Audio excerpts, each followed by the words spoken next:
So today on the Live on Form podcast, we are joined by Ewin. Leigh, how are you? Good, thanks, mate. How about you? Excellent. Yeah, all good, all good. So I'm going to go by your Instagram bio because they're always succinct. They're always to the point. You're a breathwork facilitator and a cold exposure expert. Would that be a fair summary? Yeah, exactly. Yeah, I like to think so. Although the word expert, maybe, like forever a student, like everybody else. So always learning new things as we go along. But yeah, I think I've got pretty good experience now with the cold.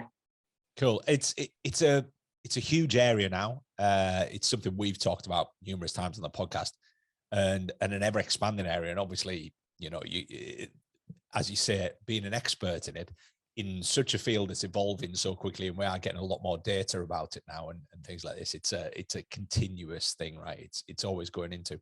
So I'd like to kind of explore a little bit about, how you got into all of this, because you're based in Finland, which is interesting in itself, because you're Australian. I know you've spent a bit of time in London, and obviously ending up in Finland, where if you're a cold exposure expert, it's a great place to be, I'm sure. What's the weather like today? Well, today, I think, I'm looking out the window, I believe it's something about -5, -6. Not snowing today. We had the snowstorm yesterday, but there's plenty of snow on the ground.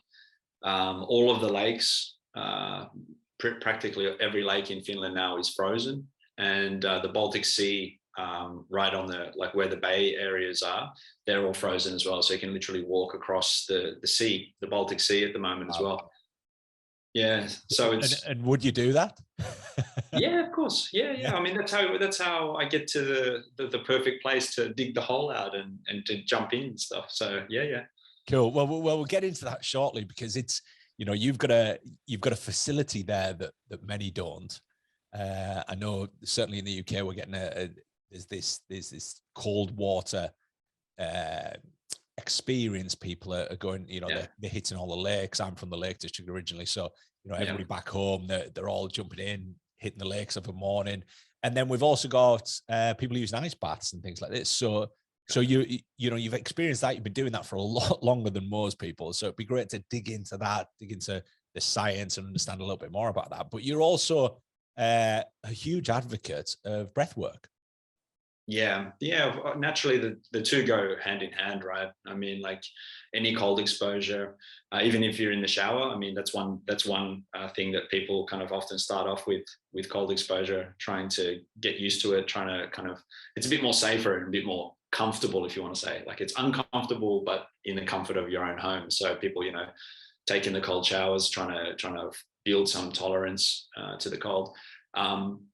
Yeah, the breathing's that's the first thing to go, right, in the nervous system and so on. So like controlling the breathing was sort of like a natural, in a way, like an entry point into the whole cold exposure. And that's what essentially led me to like discover and like try and research more about it, trying to learn whatever I could about the breathing. And I would also add that for sure, the first time I would say that I actually kind of meditated as a sort of very masculine kind of energy was definitely when I was just counting my breaths. I have a bit of a monkey mind at the best of times, if you want to say, and sort of like narrowing everything down towards like one thing, rather than sort of trying to clear the slate, clear the mind free of everything. That was the thing that was sort of like a profound moment for me. So it's been a really important, well, I would say tool, because the breath can be used as a tool, but it's also an experience. Every time you breathe is an experience too. So there's a little bit of philosophical things that I like to add when we talk about the breathing and the breath itself. And I think that's the kind of stuff that to some degree puts people off initially. I think there is this, and we've chatted about breathwork before on the podcast, and I think there's that element of kind of, it's all a bit woo-woo, and it's a bit, even the cold exposure, people are a little bit like, it's a bit out there, and it's a bit, you've got to be a certain type of person to go at these things. Even like meditation, meditation's gone through this evolution.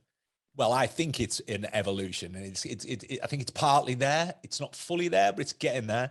Where meditation, probably when, me and you sort of first discovered it, was this thing that, oh, you only did if you hit certain criteria. You had to have, you had to wear tie-dye, and you had to, and you had to be a yoga practitioner or some Are you saying there's something wrong with tie-dye, and it or? was hey, look, I'm not saying, hey, it comes and goes, doesn't it? It comes and goes.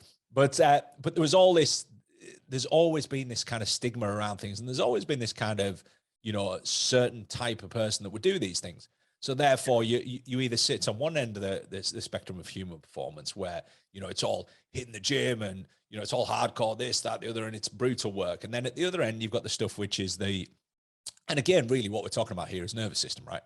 We're going, look, we're either hammering the hell out of it, or what we're doing is we're neglecting the kind of recovery and the restoration and all the stuff that should exist on the other end of it. Yeah. And when you get into elite sports performance, there's kind of an amalgamation, and they start to sort of blend together. And there's a little bit of both in there, but there's still this kind of, we'll do that as kind of a sideline, or we might do that if we've got time rather than prioritizing it. So it's interesting because I know that you've got a background with basketball, right? Yeah. Yeah. So basketball is my sport. Well, just on what you mentioned too, right? I mean, like, it's not until it's like, I always say, work hard, rest harder.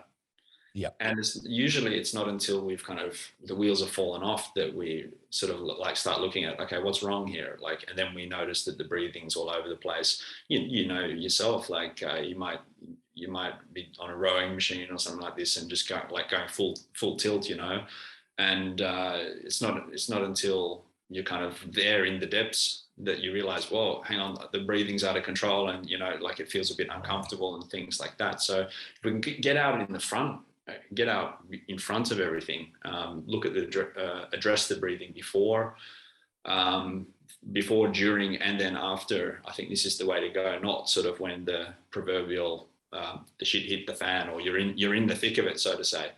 And also I would say, I've, like you said, basketball, I've always been around gyms, I've always been around like high level teams, been in teams performing, like on a regional level and stuff. And, like if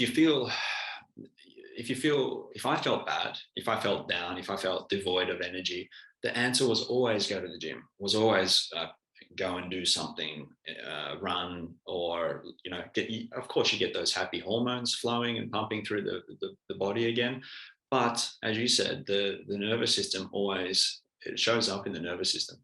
So, it's kind of like a double-edged sword. You do get that kind of like, the moment, or like a brief period of time where you feel boosted and lifted. But then, of course, over a week or two without rest and just like, accelerator all the way, it shows up at some point, and that's where you come unstuck. And your performance will, if you're not resting, you're not taking care of yourself, it's going to show up. You're going to have to take the time off anyway. And I think the thing that puts people off is that these are basics, right? The fundamentals. And I always put it like, it's like running. And I sometimes joke about the gym thing, right? It's like men in the gym, right? Is you walk into a gym, nobody's ever taught you what to do. You just grab stuff and start throwing it about, and therefore, people in my profession exist. I was a coach for 20 odd years, and we exist to fix it once it's broken. And again, if we look at running, people just assume human beings can run, and you go out, you stand around. I'm sure your time in Australia where running's a massive thing, right? Beautiful weather, everybody's out running, but you look around at the technique of people and you think they're just going to break eventually. So there's this assumption that we just do it naturally, we do it well. Breathing's the same, right? There's just this assumption that we all know how to breathe. We do breathe, just like we run, like we walk, but we're never really taught what the correct way is and the incorrect way. And, I'm sure you look around as someone who's an expert in that field now, and you look around at people breathing and going, oh my God, what are they doing? Oh my God, what are they doing? and it's bringing that to the front and going, let's go back to the real basics, and even like cold exposure, right? It's something that people have been doing for millions of years, but we've never really researched it because it's kind of too much on your doorstep. It's right there. It's something somebody can do. It's very easy. It's not, You know, it's not rocket science. And obviously it was hammered into the sports fields for years as a recovery modality. It was, you know, perform at highest, get into an ice bath, you know, spend 10 minutes in there, get out, recovery on its way, and blah, blah, blah. And obviously we know a lot more about the science now. And, you know, we've done some summaries of that, but it's getting around all that. And obviously it's that understanding that there's more to it. So as an expert, our listeners, there's going to be a lot of people who kind of understand to some degree the nervous system, but we've got a real kind of mix of listeners. We've got people who understand, they're very on the science end, and then other people that aren't. So if you were to speak to someone about the autonomic nervous system, which is essentially what you're working with all the time, I guess, how would you explain the autonomic nervous system to somebody? Yeah. Well, it's basically an electrical signaling system inside the body. And of course, well, it goes into several different branches, but of course, the two main ones that everyone's familiar with is the sort of the parasympathetic, which is the rest and digest, and the sympathetic, which is, well, it's the active part of the nervous system. And we're sort of subjects, like you just mentioned before too. I mean, you mentioned like people don't know how to run. And you know, a lot of that is kind of swayed by the environment. It's swayed by kind of like the Nikes putting the air pads in the heels of shoes, and then everyone starts landing on the heel and forgetting the sort of natural mechanics of the foot itself. Also, we're in terms of cold exposure. Like if you think about it, like a house or a room, it's always it's you know, there's a radiator on, there's a heating system. Doesn't matter where you go. We kind of like outsource some of this capabilities and things like that. So the if you think about it, like this sort of the rest and digest is sort of like so critical to us. You know, this parasympathetic branch of the nervous system. Yet it's the branch that we spend the least time in, most likely. You know, where you know, go back to the caveman when, you know, you need the energy, you're active, you're hunting your food, all the rest of it. But then it's like you also need to relax, you need to rest, you need to down regulate, go back to the cave and sort of like sleep, rest, all the rest of it like that.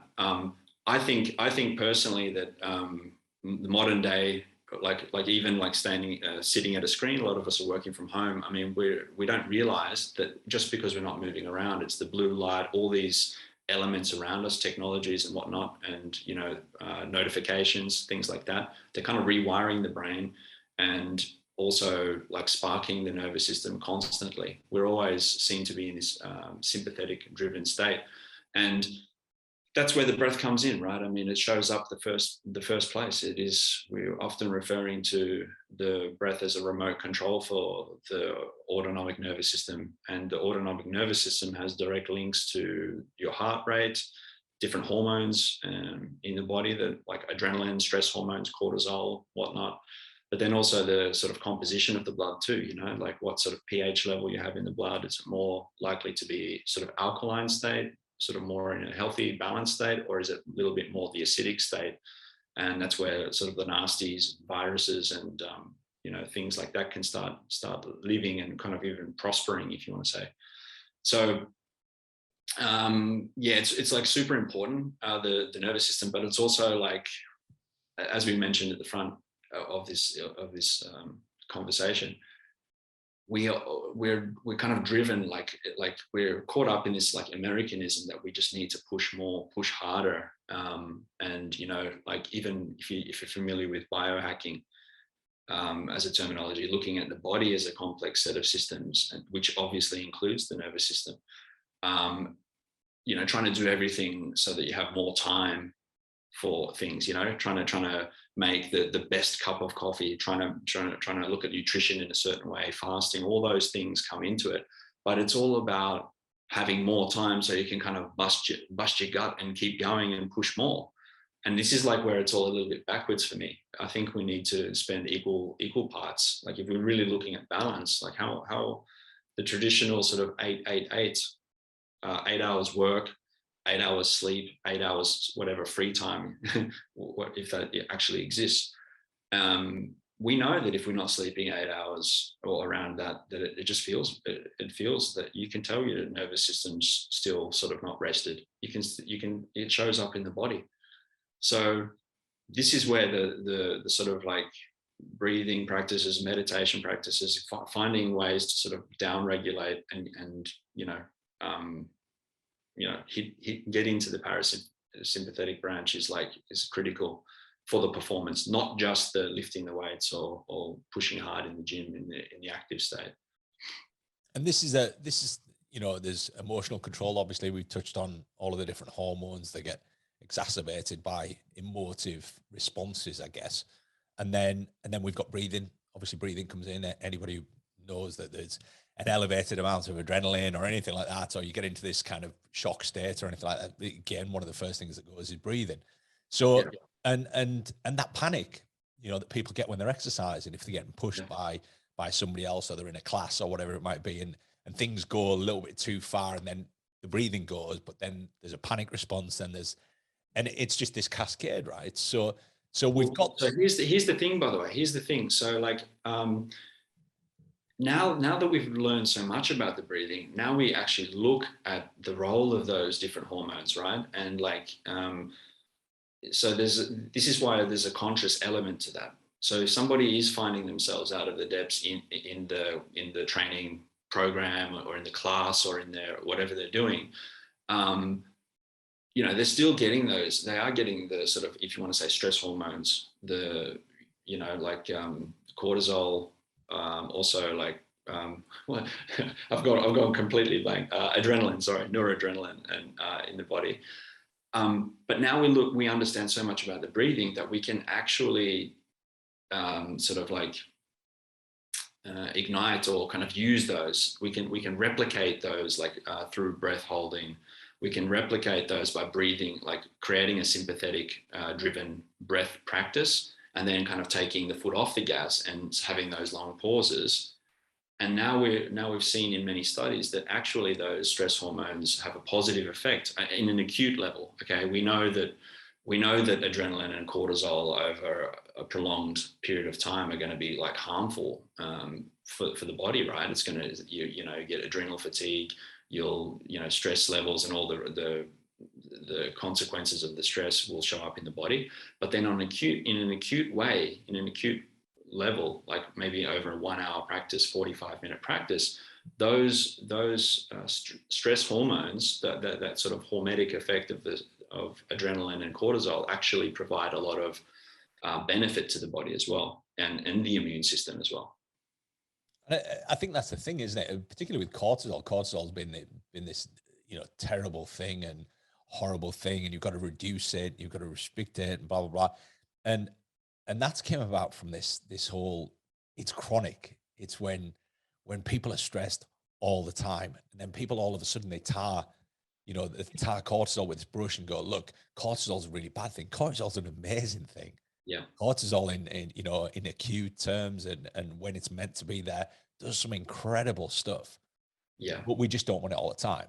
And again, when you touch on the rest and digest, I think that's always a great term. And again, it's one of them terms I think people look at and they go, oh, it's a bit wishy-washy.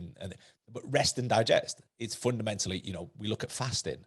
That's what that practice is there for. We look at breathing. That's what that's there for. We look at, meditation. That's what that's there for. We look at sleep. That's what that's there for.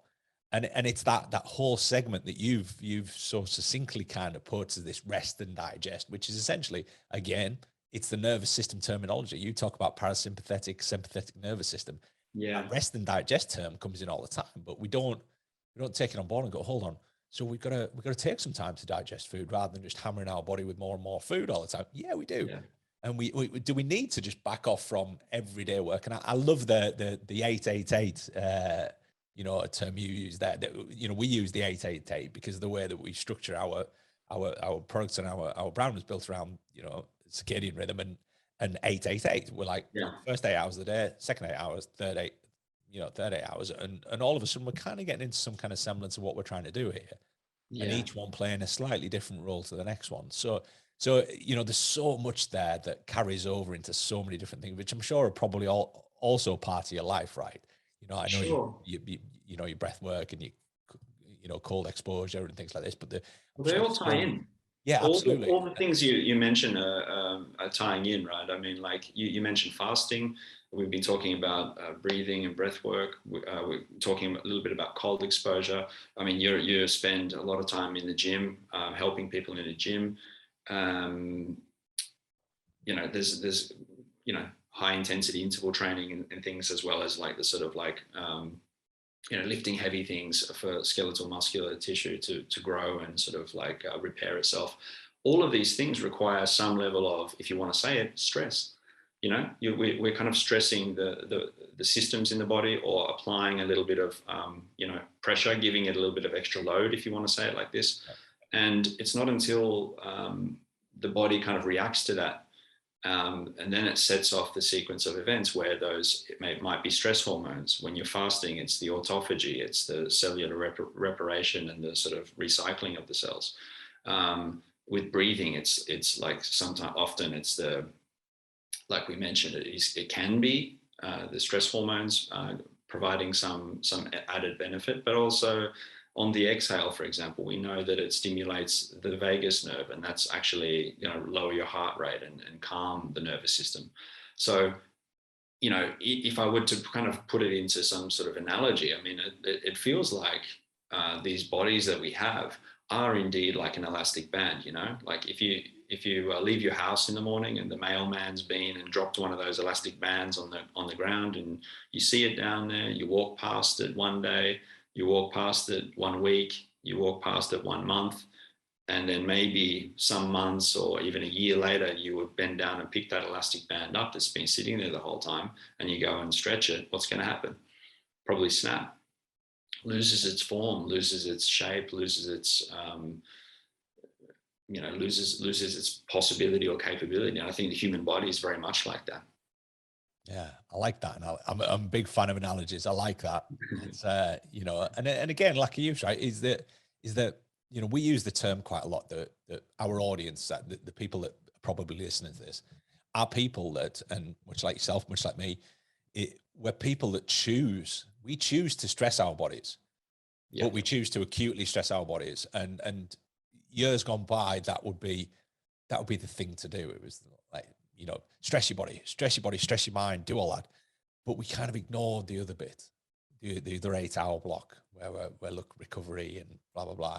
And a lot of my clientele and the people that I deal with, I'm sure a lot of the people that you deal with and a lot of the listeners deal with, the people that come to you when, again, going back on what you said previously, where they're broken, their sleep's not right, they're over caffeinated, they're trying to push that envelope all the time, but they're tired, so they're chasing the tail. They're getting heart conditions because it's all over the place. They're stimulating it all the time. The sympathetic nervous system's going haywire and all these different things. So there's so much there. And again, before we kind of got into the depth of it, I just wanted to dig into that a little bit more, to add a little bit of more kind of scientific weight to it. And obviously how all of these things complement each other and how all of these things come into play. Because I'm sure most of the listeners will be doing one of these things, but they don't understand how they quite all interlink. So should we get into, let's talk about breath work first, or in fact, I'll leave it up to you. What do you think comes first? It's kind of a chicken or egg thing, isn't it? Is do we get into cold exposure or do we get into breathing first?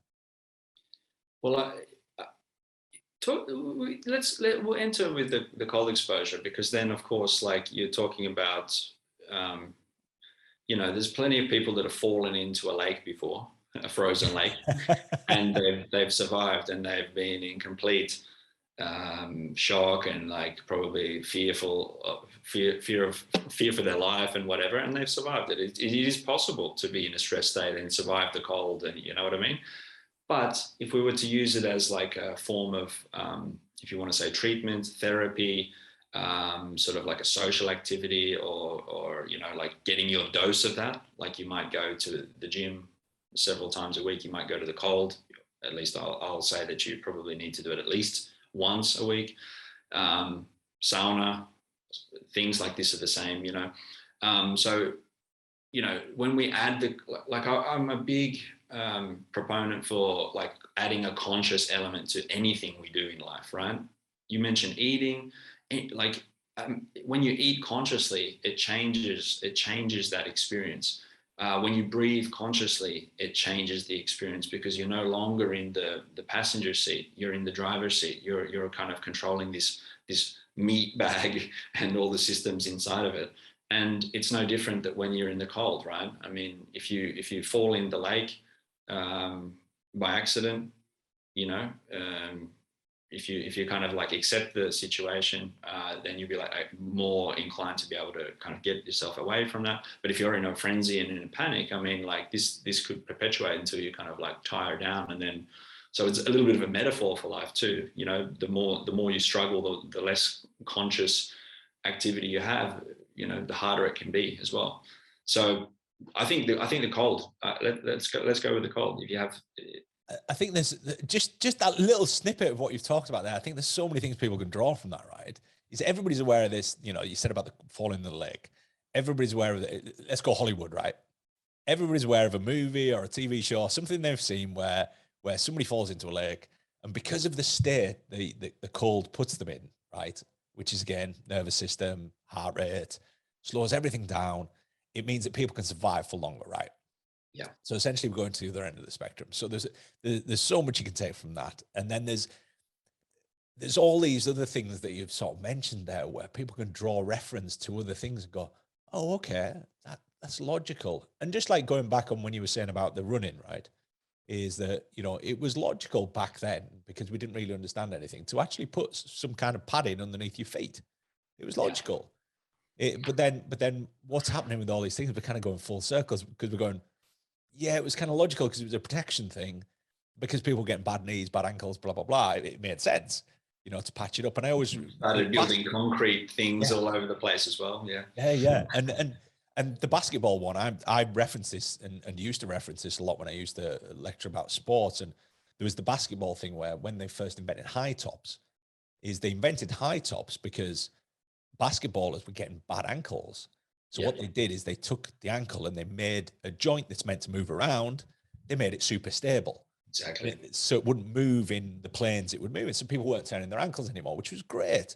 But then 10 years later, or several years later, they discovered that everybody was getting knee injuries because now this joint that isn't meant to do all this stuff that the ankle does was now compensating.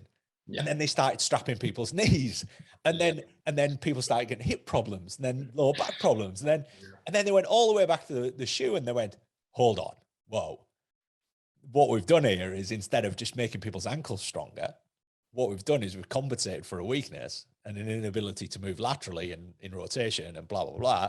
So they went back whole while making billions and billions and billions. Yeah, in the process. But I'm sure that wasn't, there wasn't an intent initially for that. I'm sure I like to err on the side of, I'm sure they were just seeing people turning their ankle and thought, well, hold on, if we strap the ankle up, we're going to solve that problem.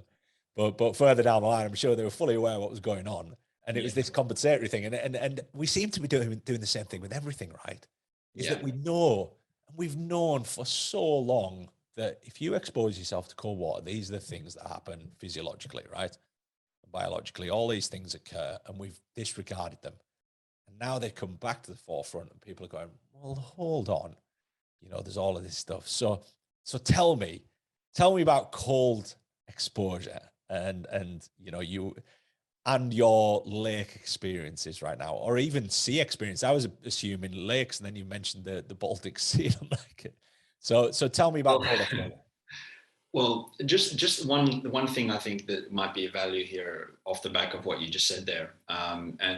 You know, we spoke a little bit about the conscious element, and we spoke about the difference between someone falling in the lake and someone wanting to be in the lake, you know, and then this obviously relates to the breathing stuff again.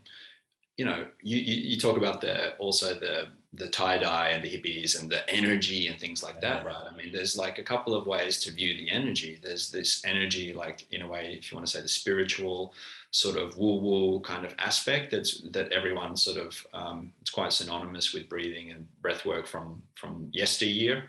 But then also there's, like, if you really look at it, the way the role of oxygen in the body is in fact related to your metabolic rate. You know, it's the demand on energy in the body. That's, It's not as if you eat something, drink something, bring some glucose into the body, some nutrients, that your body can use that as energy. It needs to combine with oxygen. It needs to go through that process to become a molecule that your body can use. So the more you're breathing, obviously the higher demand on the metabolic system that you have. Now, where it gets interesting with the cold exposure is obviously we want to calm the breathing. So we have this sort of, like, if you want to say, enjoyable or perhaps even meditative experience when you're doing your cold exposure, when you kind of make the hole, or have your ice bath at home, or even the cold shower or whatsoever. So we're kind of trying to calm everything down, but at the same time, the metabolic rate is jumping up threefold. It's going up 300% when you're in an ice bath, for example, or in the hole in the ice in nature. So then it's like, okay, what do we got to work with? And this is, again, another kind of, in a way, like a, if you want to say, like a hormetic or a stress response in the body, that things like brown fat are starting to become more and more present in the body. Brown fat fat is fuel. Brown fat actively seeks out stored fat, white fat cells, and breaks it down, burns it off, uses it as energy. And not only that, when we talk about energetic things, how to heat the body up, now we're understanding more. Like, it used to be, it's like a societal thing that you're a wimp or you're a wuss if you start shaking. If you have this thermogenesis, this cold thermogenesis, if you're actually, your body's shivering, shaking to heat itself back up, it's like, oh, you can't handle the cold. That's often perceived as a weakness, but actually, this is something we're actually trying to, we're not trying to shake for hours at a time, but we're pushing it a little bit further to spark the reaction in the body, so we can actually sort of evoke this cold thermogenesis in the body, and getting the shiver response, having the body start to heat up. And we know that if you're shaking a little bit, then you've gone a little bit further. You have awoken that response in the body. So whereas most people would actively steer clear of that because they think that that's sort of a negative thing, it's perceived, or the perception is it's a negative thing, it's a sign of weakness, or it's a sign that you've gone too far, in a negative sense. But some of us that love cold exposure and are kind of doing this all the time, we're actively trying to seek that. Again, it's a conscious thing. It's a conscious element. And obviously there's a little bit of knowledge and things behind it as well, but it's a conscious thing to understand and know and trust the body that it's producing brown fat. It's shaking and shivering to heat you back up again. Your toes and your fingers are cold because the body's, I've never heard anyone say my pancreas is freezing right now, or, goodness me, maybe there's a cold heart out there, an ice heart or a frozen heart out there, but maybe for other reasons. But you know what I mean? When we start to understand these bodies of ours, we form a more trusting relationship with all the processes, including the nervous system as well. And then that becomes a lot easier, and you start to enjoy those practices a lot more as well. And also you're touching on behaviors there, right? We're talking about, what's conscious, what's subconscious. You mentioned about conscious eating. We hear a lot now about, conscious eating and rather than non-conscious or subconscious eating. And obviously when we look at habits and behaviors, people are riddled right now with, subconscious behaviors that ultimately are eliciting an outcome they don't want, whether that's nutritional, compositional, physiological, whatever it might be. They're doing a bunch of things in their day that they're not conscious of necessarily. But when you start to, write things down, you log things or journaling, and again, we're crossing over into so many things here that we've talked about, and so many things that you've probably talked about, where we start to see how they all fit together like this big jigsaw, journaling, writing down thoughts, doing all these different things that make you conscious of your environment, right? And it's a bit like that's the key. You just nailed it right there. That statement there, being conscious of your environment, being conscious of the understanding that we love technology. This is how we're doing this right now. I mean, this is made possible because of technology.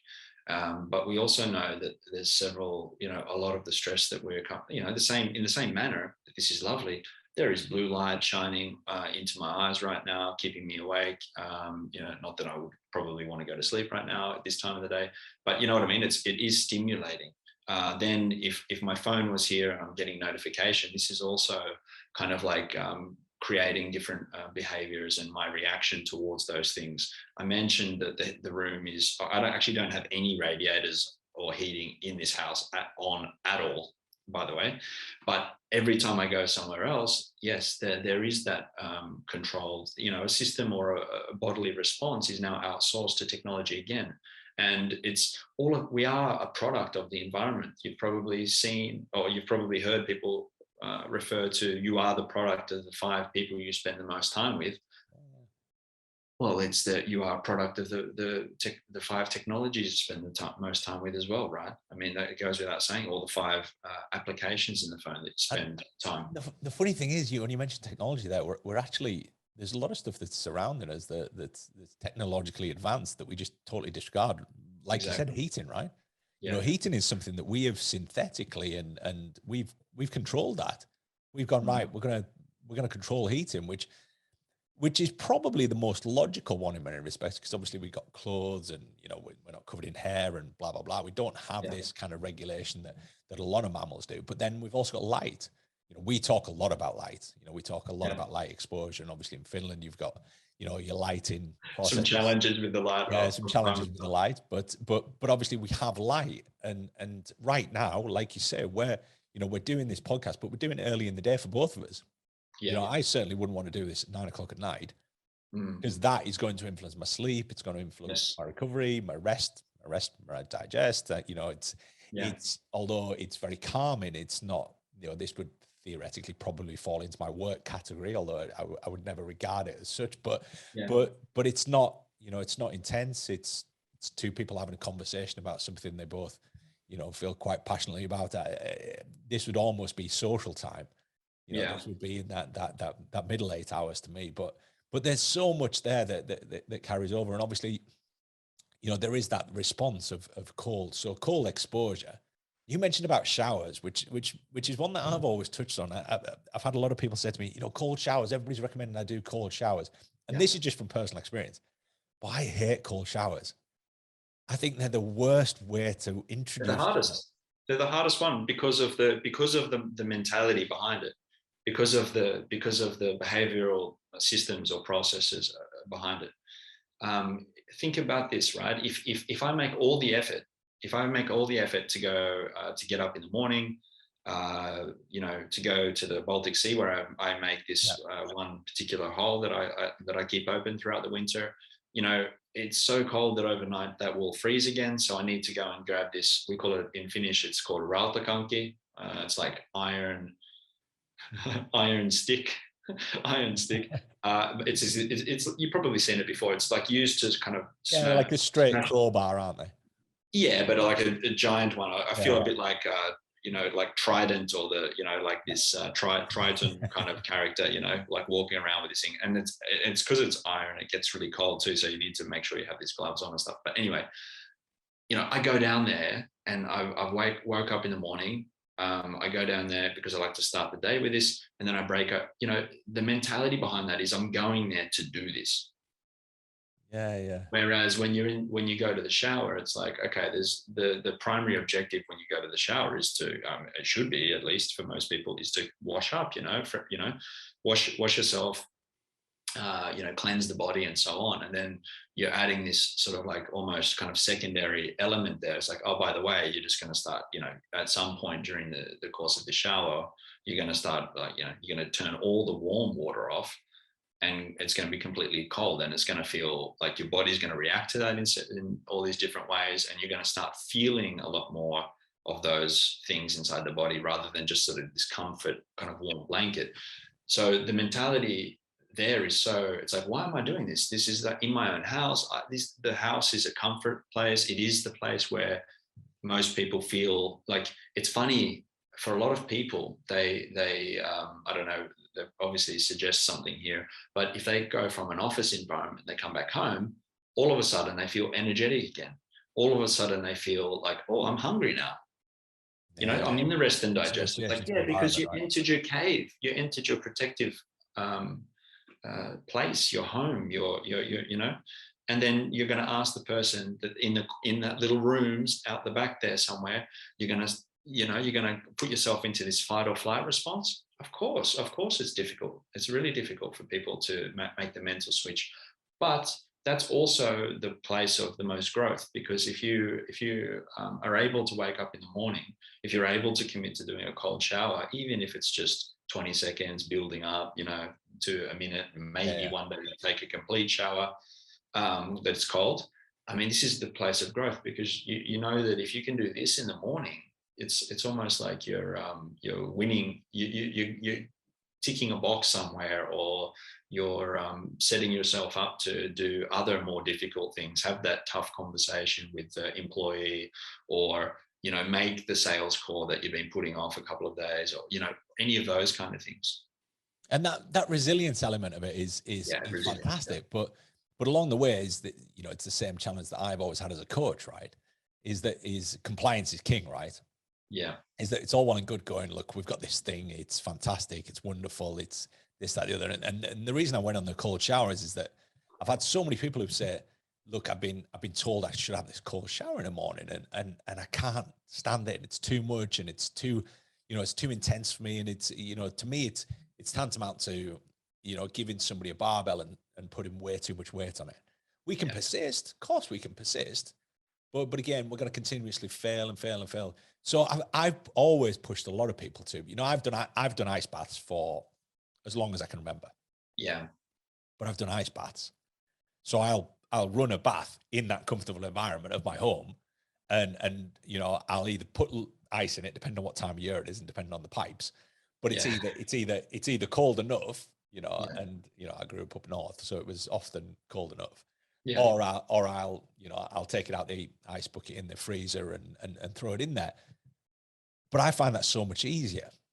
Yeah. But I've always found it easy. I can remember first doing it and thinking, and there's just that horrible aspect where you've got to get past certain points of your body, and once you're in, and it's great, and it's calming. And I used to doze off all the time. I used to fall asleep in there because I never, when I first started doing it, I didn't pay any attention to breathing. It was just a natural thing. I think that once you calm down, you actually breathe, and your heart rate drops, and you almost warm to the cold water. Yeah. And it was this thing. So, there's been a lot of people along the way where I've gone, look, try the cold bath first. Yeah. Just trust me on this. Just try the cold bath first, then move on to the shower. Exactly. The mood shift as well. Like, like on a hormonal level, I mean, it is literally giving you a lot of the feel good and happy hormones as well, So it is, again, it's like this mood where people are constantly, just change your mood, make that shift. I mean, this comes to, you can do that with breathing too. You can literally just say, okay, this is becoming a bit too intense. I need to withdraw from this meeting or this situation or the argument at home or whatever. And if you just take 10 breaths, then you can come back and you've shifted the mindset. You've kind of like, you're looking at the thing a little bit differently. And it's definitely the same with the cold as well. It's definitely the same with the cold. People, mention the different parts of the body being exposed as well. I mean, there's a stigma to different parts of the body, and that feels uncomfortable. But in a way, I think we've all spent moments and periods of our life where we want to numb down the feeling. We go to those sort of, sometimes those addictive patterns or behaviors where we don't want to feel the thing. We have that. We go to the drink. We have those vendor drinking, or some people need the process of rolling a cigarette, or lighting the cigarette up, and kind of that whole thing is a process of its own. Where it gives somebody a level of comfort or a certain feeling.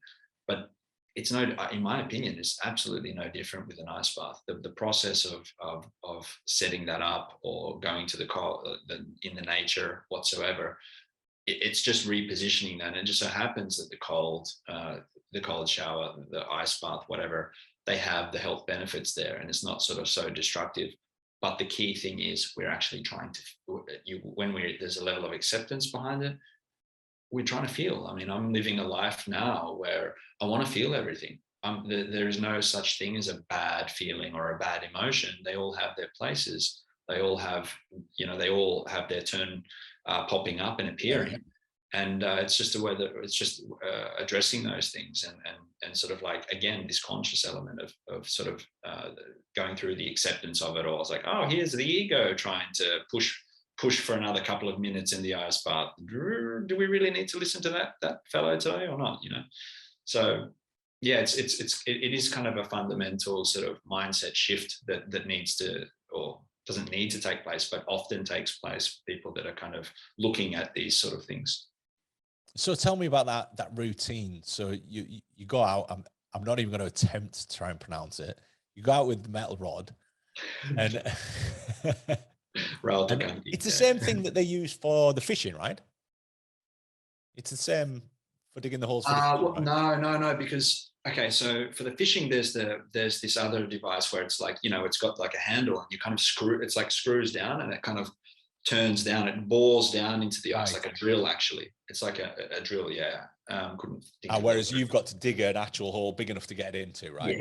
Yeah. And by the way, I lost that metal pole down in a lake one time because I didn't do it. Another guy, because I was like hammering this ice that was about 30-40 centimeters thick, and I was like, I need a bit of a break. I need to take this jacket off. So one of my friends, he went and he kind of slipped at the same time, and the thing went down. I'm like, okay, what do we do now? So I actually went to a fisherman. They have like a little mallet, and it's like a little steel spike that they kind of like, they hit down. And I mean, they're only trying to make a little, the line and trying to move around in a big circle.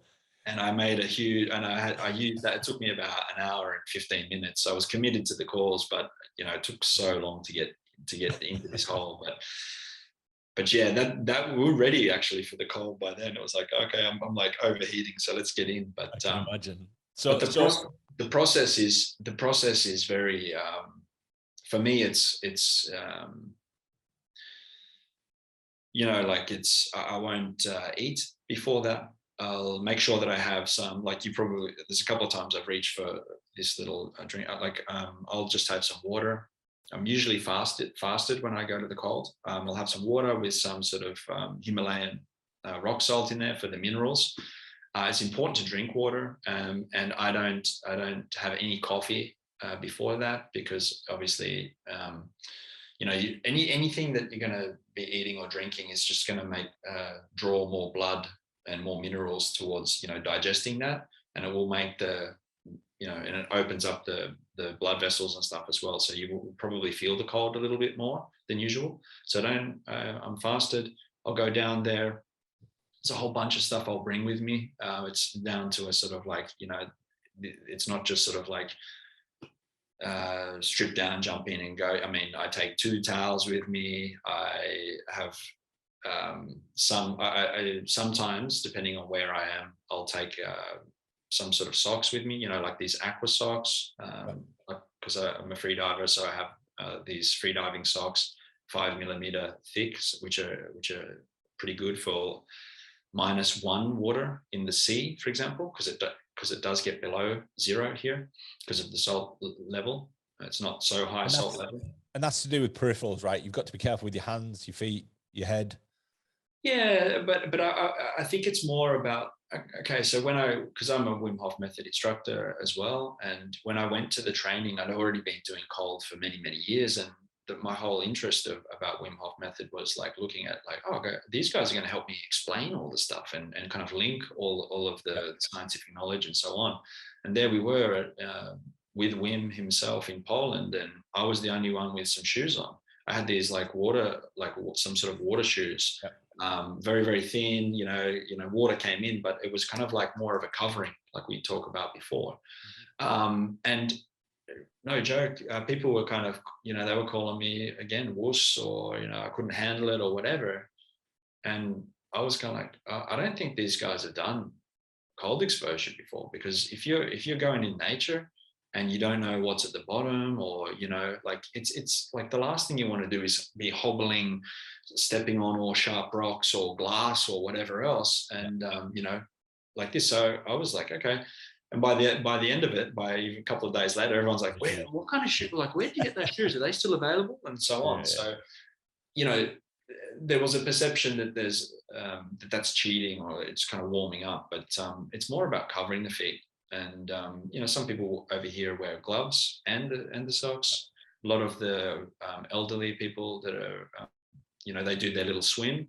So there'll be these, you know, we're kind of drifting away with it, from the routines and stuff, but I'm just kind of like opening up a little bit about what kind of equipment and what kind of things people are using. Good, valuable. You know, people that are actually swimming, like actually moving around, because there is just the ice dipping where you're sort of like in there and you kind of find that meditative state. But then there's also people that enjoy the movement and actually swimming around.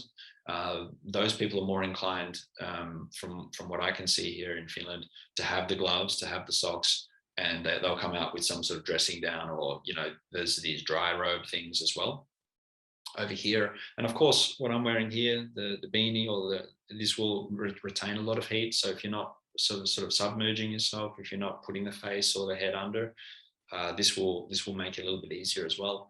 And then something I found as well, I never was a big fan of Speedos. You know, I was never a big fan of the Speedos. I was like, the old, do you call them budgie smugglers? Are you familiar with that term? we call them Speedos and budgie smugglers. I think. Okay. I think the budgie. I'm sure the budgie smuggler thing came from us. It is. Sure, it's an Australian term. I could be wrong, but yeah, Speedos were always the initial term, and then budgie smugglers. Yeah. That sort of like having, somehow for me, having less like, you know, these longer sort of shorts or swim shorts or whatever, for me it's a little bit more, it feels better. It feels actually a bit more, I can't explain it. Like maybe it's about having this wet shorts on or something like that, but it feels way more comfortable to have those on. Don't worry, I battled with the thing. I turned 40 not so long ago, so it was like, you know, the budgie cold exposure, very tight, small pants are probably not the, you know, I get what you mean. Yeah. But wait for it. I not only went for the budgie smugglers or the Speedos for the first time, but in a short amount of time, I bought my first pair of Crocs as well. So I was like, oh my God, like what, you know, usually I couldn't afford the Porsche with the convertible. So it was like for the midlife crisis. But anyway, but yeah, I mean, the Crocs are fantastic too, to be honest, because, you know, if you think about walking up, you know, even if you have these, like do you guys call it like a jetty or a dock or something? Yeah, jetties, yeah. You know, we could have like a crazy amount of ice and snow on there. And if you're barefoot there, I mean, it's you know, it's not going to make it any easier. So those Crocs are actually pretty good.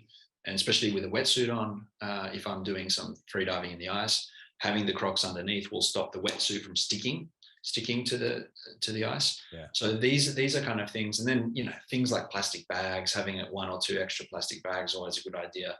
2 towels is always a good idea, just in case, you know, like you can change on that if you don't have a change room nearby. Yeah. I've been swimming down in Brighton where these guys just, you know, don't have any gear whatsoever, and they're hobbling around on the rocks and just getting changed on you know, down there on the at the shore in Brighton. So yeah, it's a little bit of a process, but then also like you know, these are all physical things, but the mental process as well is something of you know, kind of mentally preparing yourself, calming the breath, going in there, going through the different layers. You know, when you go past the Speedos, let's say, that's one for a lot of people, that's one of the sort of like key markers. And then to go to the chest is the other one, you know, and to have this kind of the full submersion where only the sort of neck and the head are out. That's kind of like, you know, that requires a mental process. And then of course capturing the breath and slowing it down and getting, you know, when I say capture, I mean controlling the breath. That's a big part of it as well. And then what a lot of people, where people come unstuck, is the warming up, the heating back up process. And that requires some time. So if you're taking, like, let's just say you spend 5 minutes in an ice bath, you're going to need probably at least 15 to 20 minutes of solid movement and getting the blood flowing back through the body, you'll see the Wim Hof gang will do the sort of like this kind of stuff. Essentially, it doesn't matter so much what you do, just so long as you're kind of not making that process too quick. You're not, you don't get down and do like 100 push-ups as quickly as possible, because you don't want the cooler blood running through the body, running through the heart so quickly. Otherwise, you will get the shakes a lot longer. So just taking the time to heat back up again is super, super important, and not putting all the layers of clothing back on immediately as well. That's one thing a lot of people do. They put all the layers on and they go back inside, and then they wonder, again, the heated room, the body's like, oh, okay, I feel on the skin level, it feels like this is like 26 degrees in this room. I don't need to do anything here. So it sort of stops. It opens up the blood vessels slowly, and then all the cold blood goes pouring through the heart, and people start having these shiver attacks, and then it's warm room, and they're like, give me my jacket, I'm freezing. So there's all these kind of like layers to it as well. And the recent research I noted, the recent research is suggesting that you actually just warm up naturally, right? You don't make an effort to actually get hot. You just leave the coldest point, move into a slightly warmer environment, and just let your body naturally heat up. And again, that's for those metabolic effects and the nervous system effects and blah blah blah. So in essence, if you're going to do it, don't be in a rush to get that body temperature back. We're forced in many cases to do that anyway, because a lot of the time, especially if it's like a social setting. So I'll say this before I get into this. About 95% of the time I go to the cold, I don't have any ways of warming up other than just my own body, my own processes. For the other 5%, it's usually like a social setting where we have like these saunas here, sauna. Yep. Pronounce, yeah. And this is kind of a really interesting thing in the winter time, because actually, well, that if you're into an 80-degree sauna, and then the air temperature is like maybe -12, -15, and the water temperature is like around 0, there's all these different conditions you're sort of exposing yourself to. And a lot of people say that you should, from the sauna to the cold, you should be careful because of the loss of your consciousness potentially, if there's a blood pressure thing, or it's a bit of a shock to the body. I've personally never had any problems with that at all, but I've for sure had a really I don't know, scary might be a bit too strong word, but an eye-opening experience, at least, where I've been in the cold. I was having sort of an unofficial competition. You know how us guys every now and then, especially if you're the 2 Wim Hof method instructors in the cold at the same time, kind of looking over at the other one like, how's he doing? Okay, good. And then we kind of had this gentleman's agreement where after about 15 minutes, like, hey, what do you think? Should we kind of go to the sauna now? Like, yeah, okay, let's go. So we both came out of the water, the Baltic Sea, and we're at this beautiful public sauna here.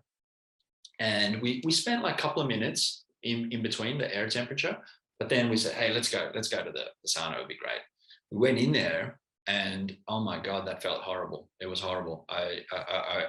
Like as soon as we got in there, it was sort of like everything, the layers of the skin, I could feel the heat, the cold, then the heat again, then the cold again. And then I got super woozy. Both of us did. We got very woozy, and I said, I've got to get out of here, or I'm gonna pass out. And we just did not take enough time to sort of regulate the temperature at all, and let the blood vessels. We kind of forced in a way, or we were attempting to, we didn't. It's not like we were forcing, but by being in the sauna, the body was responding to the heat, and then it was trying to. Also, what was happening as well is that if you think about the vasoconstriction, where I felt the immense pressure was in the neck. Now, the neck is sort of like a bridge, right? It's the bridge where the blood actually flows to the brain, so you can actually do anything.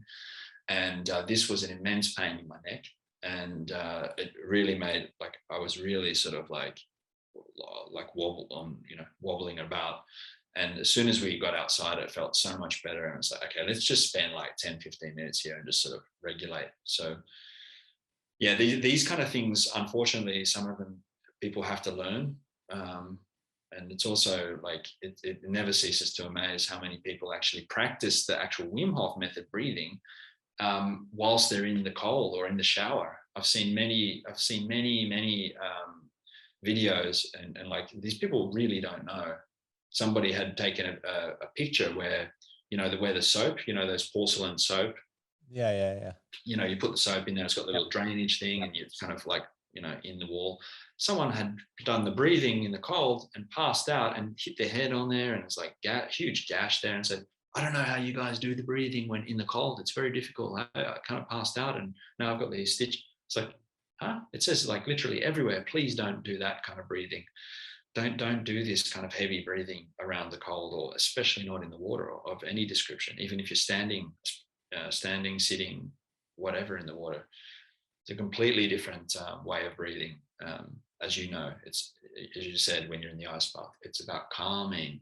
It's about like relaxing into it. It's a little bit about the surrender aspect and sort of the acceptance of the cold. And also, if a step further, if I were to say a step further, it'd be like the connection with the cold, the connection with the elements, the connection with the sort of one of the elements that is sort of immersed around and almost as one of your body, keeping in mind that the human body is 75-80% water anyway.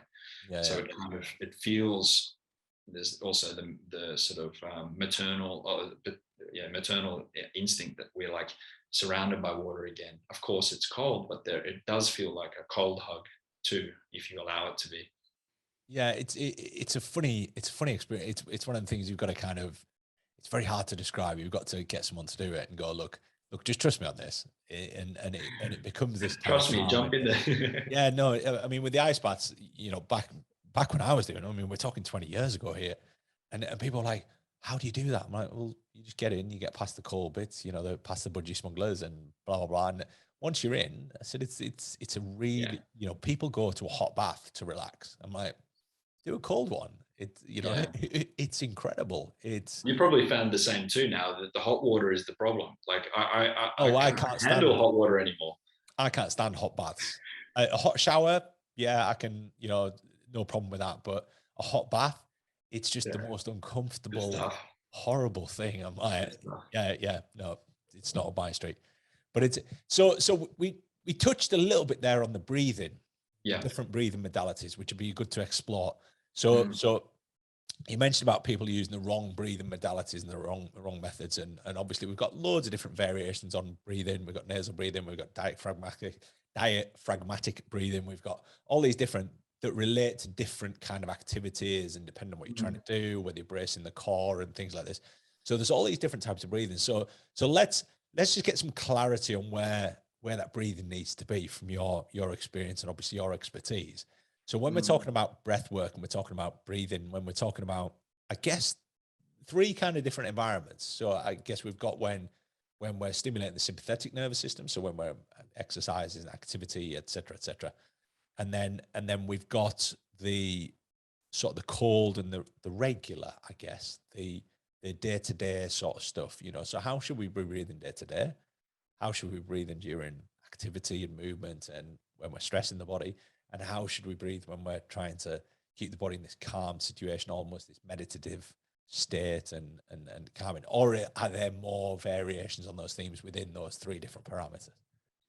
Well, I'm always sort of sharing this ideology with people that it's for 23 hours of the day, we should be breathing slower through the nose and like quite minimally. And then most of us, well, okay, not some of us it'll be a little bit different. So for someone like yourself who's spending time in a gym, and you might do the training, you might do an ice bath maybe once or twice a week or whatsoever, which requires, it's a training practice of its own. But if you're just talking about like one hour a day or 2 hours a day practice of some description, obviously your breathing will change with this. It comes back to the metabolic demand as well. So if you're active, if you're moving about, then you're going to need to breathe more. You're going to need to produce more energy. And of course, the heart needs to beat more. The oxygen needs to go where it needs to go. Energy needs to go where it needs to go. So that's when we ramp it up. But for the other 23 hours of the day, if you want to say, it's all about nasal breathing. It's all about using kind of like the natural way to breathe. I'm sure you've had people talk about this before, all the filtration, all the particles that are captured in the mucus inside the nose, the sort of nitric oxide effect, which is also kind of like ties in a lot with the sports performance stuff as well. Actually, a lot more of the nasal breathing stuff's showing up and being taught and instructed now in the performance setting because of nitric oxide and its capability to sort of open up the, it's a vasodilator, so it's opening up the blood vessels, all the branches of the bronchi and bronchiola, and making it a lot easier to breathe. There's the water retention part of that as well, so we're not giving off so much of the water.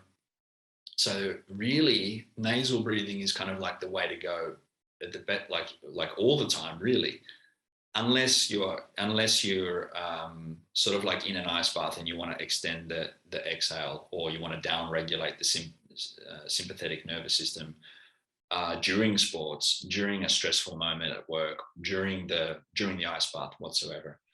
So as a fundamental principle, we're looking at nasal breathing like all the time, sleep included, right? And then we're looking at adjusting the breath dependent upon the metabolic rate or the requirements of the body, depending on your training or the situation you're in,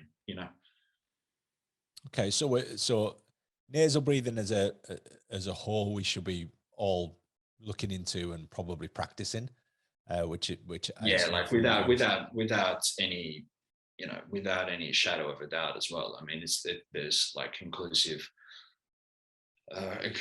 evidence all across the board, all the science, all of the sort of evolutionary components of the makeup of the face and I mean, like if you really want to go there, I mean, if we allow ourselves to just irrespective of your beliefs, your belief mechanisms, but if we look at the evolution of man, if we really allow ourselves to believe this, we were these water-dwelling squidgy things that were, just living in water.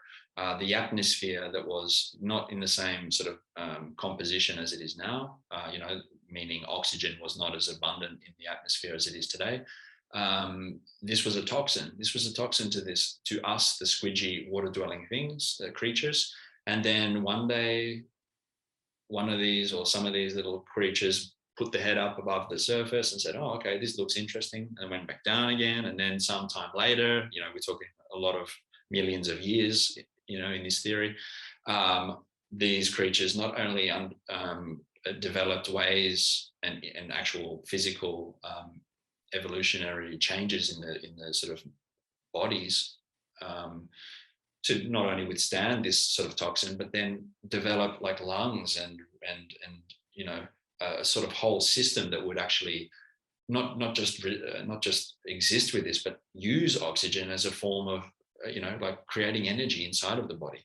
So it's quite a fascinating thing. And if we take it a step further, I mean, we now have the nose. We now have so much space in the craniofacial structure.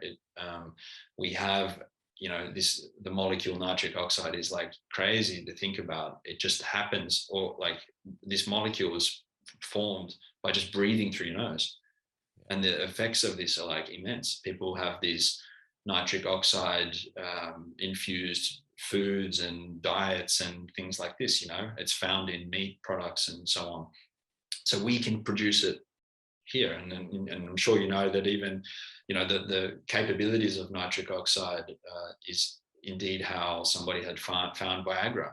Like the idea that it opens up the blood cells and helps with blood flow. Somebody makes the pills that are high composition of nitric oxide infusion inside of those. So it's just across the board. The nasal breathing is probably the greatest mistake that a lot of us are not doing. It's the greatest challenge we have too, because of the way that some of us have taken hits in the face, because of the way that our environments are now, because of the way that a child would mimic the parents that have got the mouth open, or these kind of things. So and the knock-on effects of this as well. We're talking about the teeth, the dental issues, the structure of the jaw, the actual airway itself. When you breathe through your nose, the tongue sits higher in the mouth, and the craniofacial structure forms around that. Whereas if it's sitting flat, breathing through the mouth, then it's likely to grow lower in children. IQ is higher in children that have breathing through their nose longer in life. So all these things, I mean, everything's, we know this, and now as you know for sure, it's now we're like, okay, so it feels good to breathe like this in a 45-minute yoga class.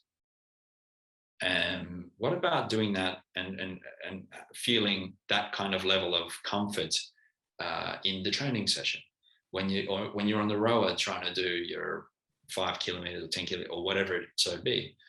Can we start adopting that same philosophy and that same feeling and that same sort of modality in a performance setting? And I think people from training at altitude, if you look at any of the Ethiopians, the Moroccans, they don't have their mouth, they're not having their mouth open at all. They're breathing through their nose. I mean, of course, they have the advantage of being able to deal with lower levels of oxygen in the blood. So when they come down to normal, sea level or whatsoever, they have all these just distinct advantages anyway. But you never see these guys with the mouths hanging open. Yeah, no, it's a fascinating area, and it's one of those habitual behaviors. Going back on really what we mentioned right at the start, right, is about people just assume they can walk, they assume they can run. They learn it, they observe, they figure it out.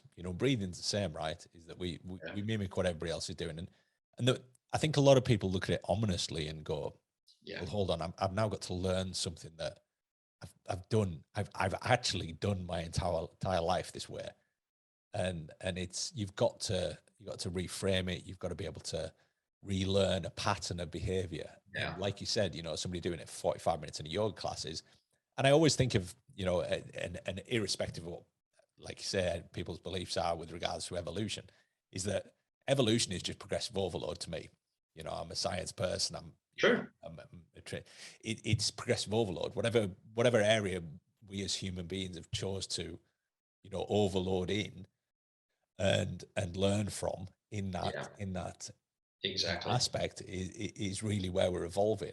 And when we talk about adaptation, right, the evolution of the adaptation to what the environment and our surroundings, and that this is where we are at this cross intersection. This is why, like, we're here on a podcast talking about environmental conditioning.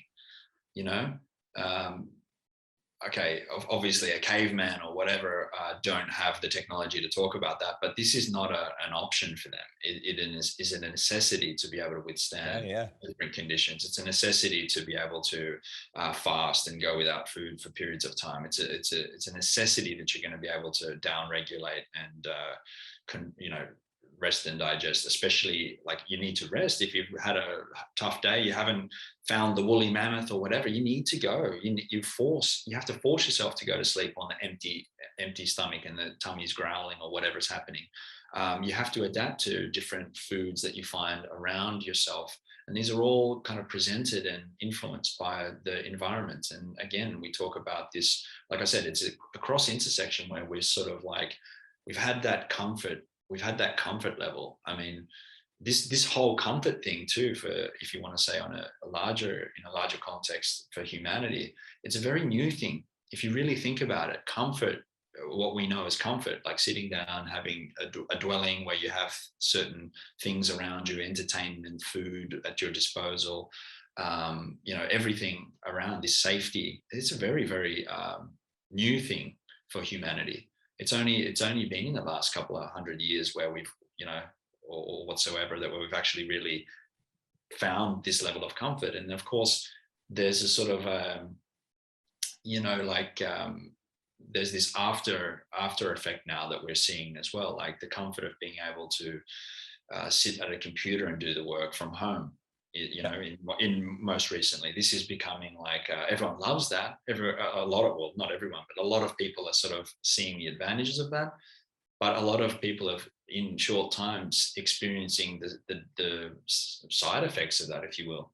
The fact that you might be hunched over in the chair, the fact that you're staring at a screen, all those things. So we are constantly forced, or there's the opportunity, like you said, there's the progressive overload aspect, but there's also this kind of possibility that we have to peel ourselves away. We have to go back to the root, those things that make us feel good. Is there a coincidence that we feel so good when we feel the water around us? Yeah. Okay. Not maybe initially, but there's like this comfort feeling, like, okay, I've got this. And there's a mental barrier that's crossed. The sauna as well.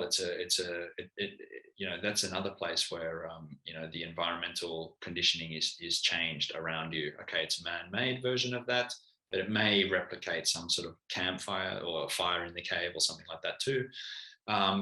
All these kind of things. It's a fascinating time, and I think the idea is to be sort of open to those things, and I think try those things and understand that, again, like that elastic band analogy, we have so much possibility in these bodies if only we understand that all the little signals, the warning signals, the nervous system, the fact that the fingers and toes go cold when we're doing the cold exposure, these are all normal, natural processes in the body. And because of those comforting lives that we lead nowadays, or anything that feels slightly uncomfortable is something we steer completely away from. And I think a lot of it is that embracing of, because again, we have the extremes of everything. You mentioned biohacking before, and we touch on biohacking, and well, that's what we talk about. Essentially, we're talking about the world of biohacking, but the world of biohacking is riddled with extremities, right? It's like nutrition. Nutrition is riddled with extremities. Everything that people in your world riddled with extremities. You'll have people who don't believe in anything that's unnatural or doesn't, but natural to you in your environment. I mean, how much sunlight are you getting at the moment in Finland? Here, probably 4 or 5 hours of, well, I would say daylight. Sunlight's a pretty big assumption. It's daylight. Let's say daylight then. But yeah, we would get like about 5 hours, and I'm in the southern part of Finland. Obviously, it's maybe 2 hours up north or something like that, maybe. So you're stuck with cold. Without technology, there is no warmth. There is no, so without, and you mentioned about the sauna being man-made, right? So without embracing technology and the things we've figured out and the things we've invented, fire theoretically is technologically advanced, if you go back millions of years, it's, without embracing these things. And obviously for you, you're limited with sunlight. So therefore that limitation of sunlight and daylight exposure has a concurrent effect on the physiology and the cognitive and everything of the people around you. So therefore we see these associations with things like daylight and depression and anxiety and all these different things. So therefore you've got to embrace technology in order to be able to manipulate that. So to me, that's biohacking. That's looking at your environment going, right, what are the limitations of my environment? So for me, I can't go outside in the morning and dig a hole in a frozen lake and submerge in the cold. Yeah. But I can take ice that's been created by a freezer and I can put that into a bath that's ran with water that comes from a tap, or alternatively, I can have an ice bath outside, but in order for me to replicate an environment that is more conducive and more compliant with a human being. And remember, I think with that as well, we've got to remember that evolution is billions of years. Yeah. We can't take a human being that's used to being, you started your life in Australia, an environment that is completely different to where you are now. So you can't just go, well, I'm just going to evolve to it, because that's just not going to happen. So all of this stuff, I think, is that embracing of, we've got to embrace technology, because at the end of the day, we're not getting away from radiators. We're not getting away from artificial light. We're not getting away from phones and screens and Zooms and podcasts. But podcasts are developmental. I can listen to a podcast now, whereas I used to read a book, but it's more it's more convenient. I can see the people. There's almost an element of social interaction there. And you said before that, about the, people working from home and the repercussions of that, right? And people are, oh, it's brilliant, it's great. But 2 years down the line, all of a sudden people are starting to get this social disconnect. And we know, and that, the importance of social interaction is right up there. In a human 100%. Being's psychological well-being. You look at torture. How do you torture a human being? Remove them from other human beings, take light away, and starve them, take fluid and food away. So all these basic requisites that we're talking about, and well, that's also the thing too, right? I mean, one of the biggest things, and it's different over there now in the UK, but we're not talked too much about the modern day situation, this current situation, but even the fact that all of a sudden wearing a face mask, that's again, this is like some sort of something that people need to adapt or evolve in and around, so people are wearing those the masks. I've seen time and time again that you can see the side of the mask moving in, and that people that would maybe otherwise be a nasal or nose breather, because of this extra thing to deal with, they're not able to breathe through the nose, so it becomes another layer of sort of the rewiring, or this conscious layer that needs to be refined again so that they can indeed breathe through the nose.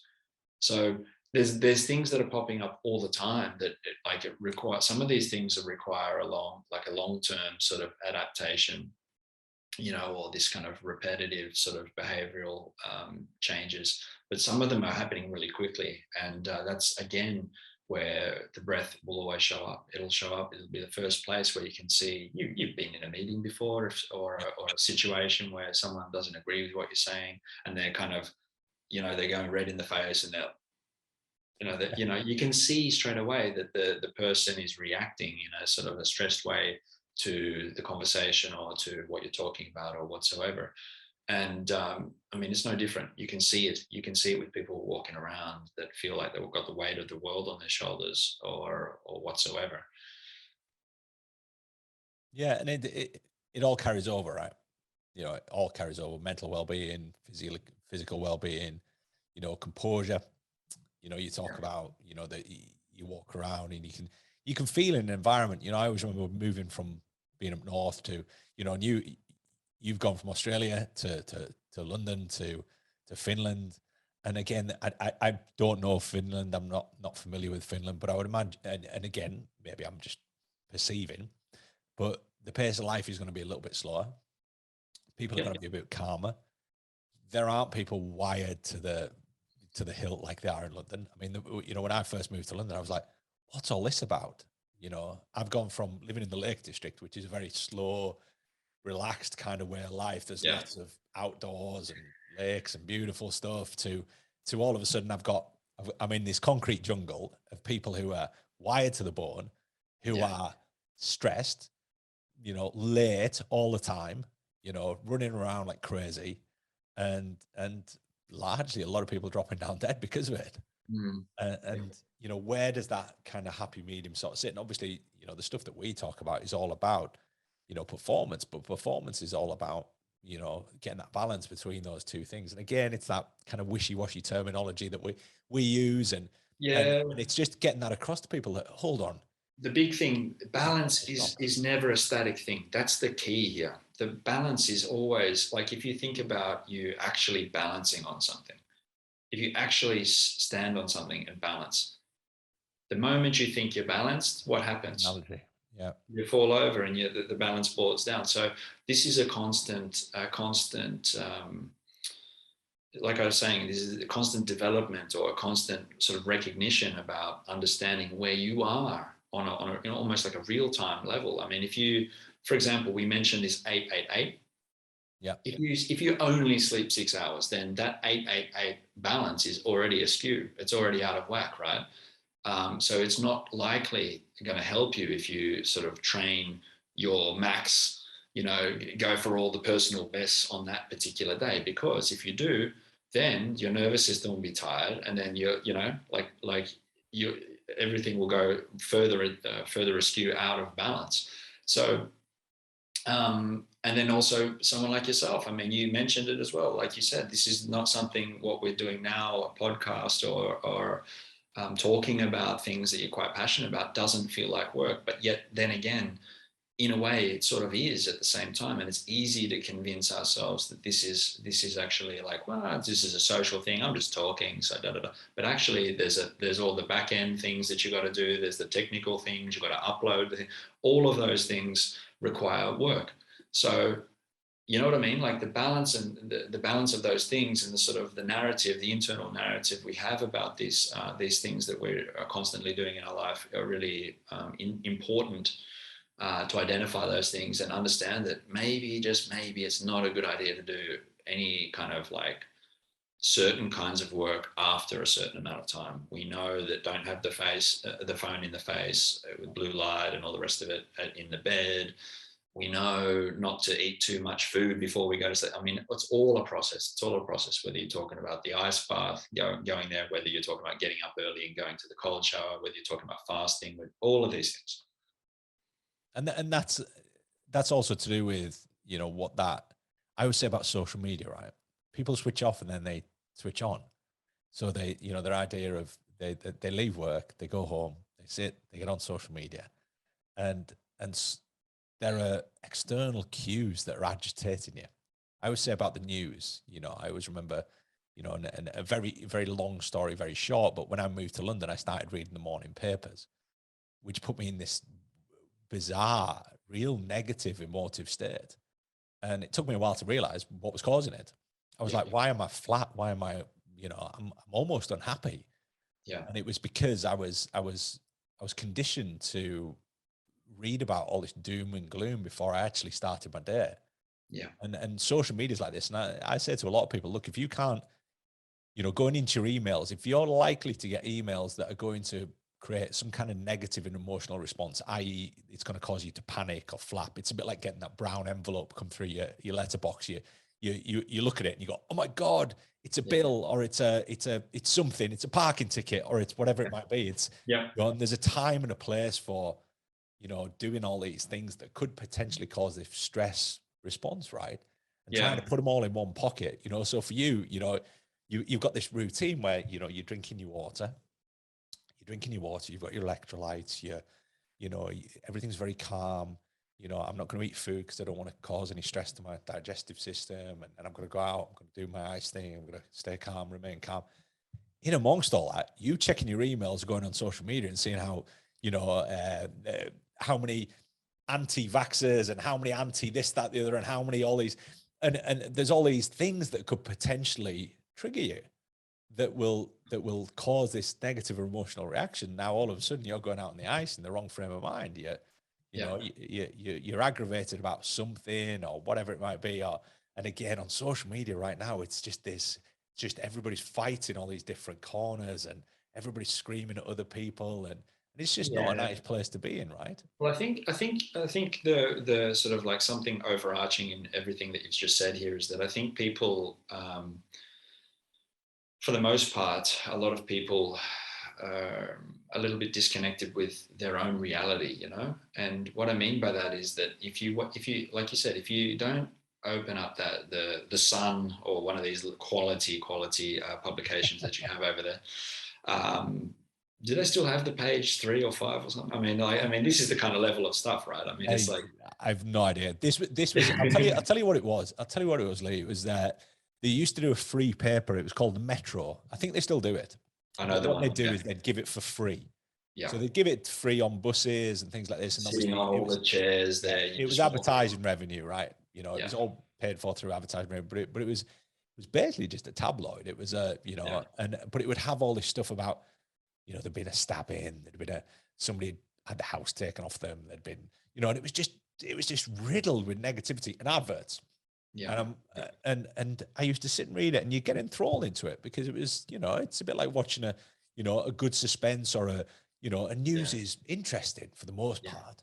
It's fascinating but then you've got to think about, what does that news do to you? You know, watching the 10 o'clock news for me is like, it's a no-no. I don't want to watch the 10 o'clock news. Before I go to bed, I don't want to hear about the doom and gloom, or I don't want to hear contentious issues, and I don't want to do any of that stuff. Before I try and go and put my head on a pillow and get some decent rest, I don't want to do that. Exactly. It seems unnatural, right?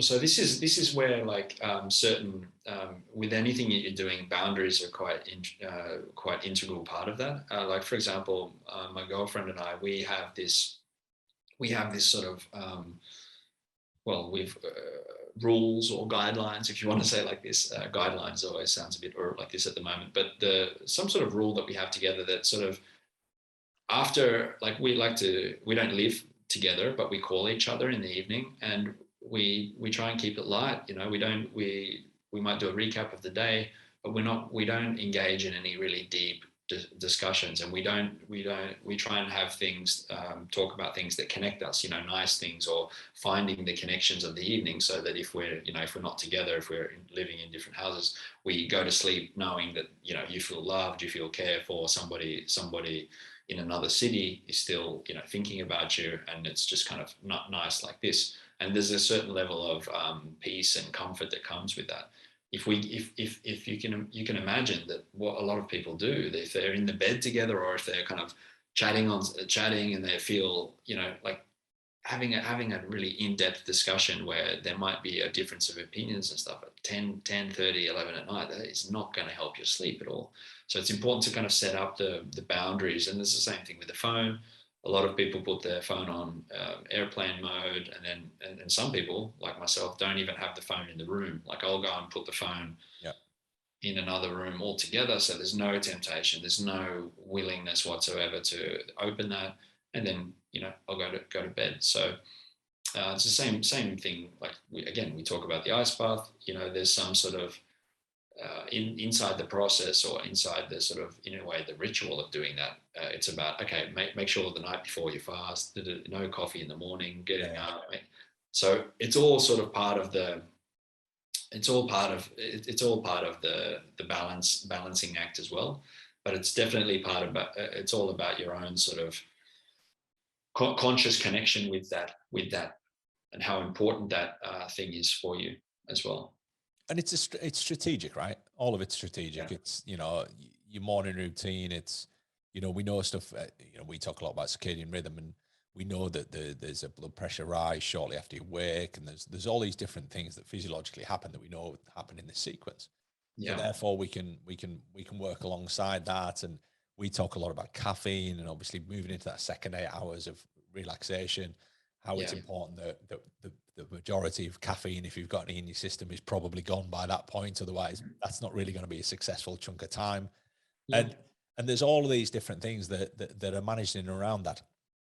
So to recap, so with the cold stuff that we've been talking about, obviously we kind of can't talk about your extreme, because the vast majority of people who are listening probably can't go out carve a hole in some ice and dive into let alone dive under the ice. Under there as well. And tell us very quickly just a little bit about it. I'm just very conscious that we've taken a lot of your time here. That's okay. You've started doing this diving under the ice, right? Which to me sounds instantly quite scary. So tell me about this experience. That's also the thrilling part of it too, right? I mean, like, and also, like, you know yourself. I mean, you know, you go to an ice bath, you're there, you can comfortably do 5-10 minutes or something like this, and then, okay, that's good. And, you know, you go and get your dose. It's like going to the gym and only doing the, you know, 100-kilo bench press week in, week out. You know, it's nice that, you know, you can do it. It's doing something for the body. But what else can you do? Is there another way to sort of grow or develop or learn something? And for me, it was, you know, it was the freediving element. And one thing I really like about the freediving is that there's definitely, of course, there's a breathing and a breath element inside of that too. It's about being able to draw enough air in so that you can spend more time under there. Remaining composed, even though you're kind of like in this like serene world where there's a roof over your head, you're in cold water, you know, you have one breath. All of these elements combined, it's like it's the ultimate moment where you have to trust your body. It's the ultimate moment where you're you're actually in control.